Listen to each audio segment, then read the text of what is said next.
Welcome back, Arbor League. We are going back to the basics, and I'm going to be doing some videos for everyone from beginners to more experienced trainers, because not all trainers grew up or began on the main series games like Red, Blue, and Yellow, or TCG, the trading cards, like I did, or my generation.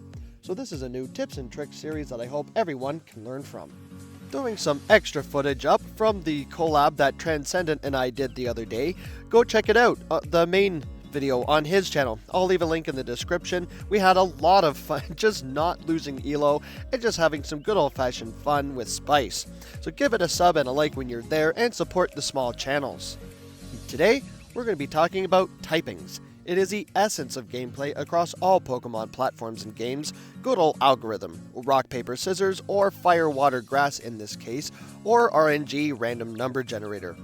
To get real technical, according to Bulbapedia, Pokemon types are a property applied to a Pokemon and their moveset which affect the power of their moveset in battle. This is your fire, water, grass, etc. that will be displayed and indicated by the background when you click on a Pokemon. Some Pokemon have two types, but we will deal with that later. This is important when battling Pokemon because every type has one or more other types that they either resist or take not very effective damage from, are weak to, or take super effective damage from, or good against, deal super effective damage to, or are neutral. Now what does all of this mean? Resisted damage means this Pokemon will only take damage equal to half the power of the move that is being used on it. Neutral damage is just damage dealt ignoring weakness and resistance. Weak to a type, or dealing super effective damage, means the Pokemon that is weak takes damage equal to twice the power of the move being used on it. This brings us back to Pokemon with two types. What happens with contradictory type weaknesses? Don't worry, math is involved, but it is very basic, trust me. If the dual typing causes double weakness, then two doubles make a 4. So the damage dealt to the weak Pokemon does 4 times the power of the move being used. If the dual type contradicts a weakness, then it cancels out that weakness and the damage is neutral. Likewise, if the dual typing causes another resistance, then damage dealt is double resisted or 1/4 the power of the move being used. It gets a bit more complicated when some types already double resist one type. For example, both dark and normal types resist and double resist ghost type moves respectively. So Pokemon like Obstagoon triple resist ghost type moves. Electric also can't hit ground, so Pokemon like Unova Stunfisk triple resist electric moves.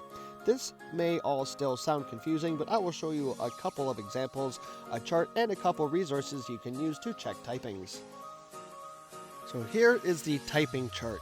I'll leave a link in the description for you to download yourself, and I know all the colors and numbers seem confusing all at once, but I will simplify reading this.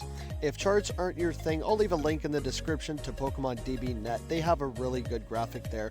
You can just click on the typing and it will tell you the stats and effectiveness itself. So the red side, or the attacker side for all tents that are purple, is your Pokemon, or the one you are attacking with. You want to know how your opponent's Pokemon, or the blue defender side, will react. Take fire for example. We know fire gets put out by water for easy's sake, so we look at fire. Scroll over to where it says water on the y-axis here, and we see 1/2. As I said earlier, that means resisted, so the defending Pokemon will resist your attack. So water resisting fire. Likewise, just below fire, we see water. Look 2 squares right and we see 2. That means super effective. So a water Pokemon is good against a fire Pokemon. The zeros come from the main series, as I said earlier, meaning not effective, or in Go, double resisted. And this is confirmed by the chart, as we see ghost and normal types not affecting each other or doing double resisted damage. So now that we know our typings, I want to take a look at a couple examples of Pokemon that have extracurricular movesets, or better known as core breakers. Pokemon with great coverage in both typing and their movesets can handle a lot of meta. Stadium Gaming defines as a Pokemon that generally performs well even in a loss against all members of a duo or trio core. Some examples include Cresselia, Skeledirge, Defense Deoxys, and Smackdown Chestnut. One more point for moveset typings is a property called Stab. You might hear this a lot. It stands for same type attack bonus. So when the type of a move matches one of the types of the Pokemon using it, the attack power will be increased by 50%. So that's why it is good to keep stab moves on your Pokemon, or at least one. That way you will still get some use out of that move. So now that typings are down, we have taken the first step towards being that Pokemon Master, reach Legend rank, and be the best there is, the best there was, and the best that ever will be.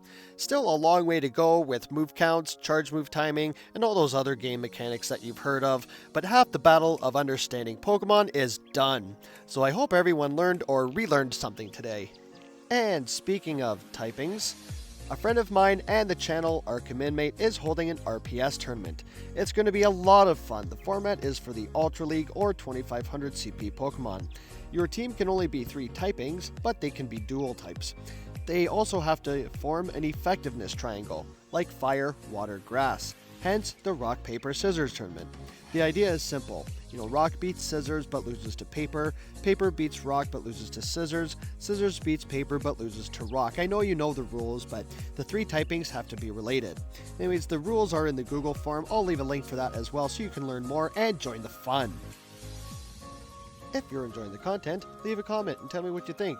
And don't forget to like, subscribe, and turn notifications on. It really helps me out, keeps me in the algorithm, and lets you know when I post, because there will be much more Pokemon Go content to come. But that's all I've got for today, guys. Thank you again, everyone, so much for watching. I've been ArborAndy. Keep your sticks on the ice, and I'll see you buds in the next one.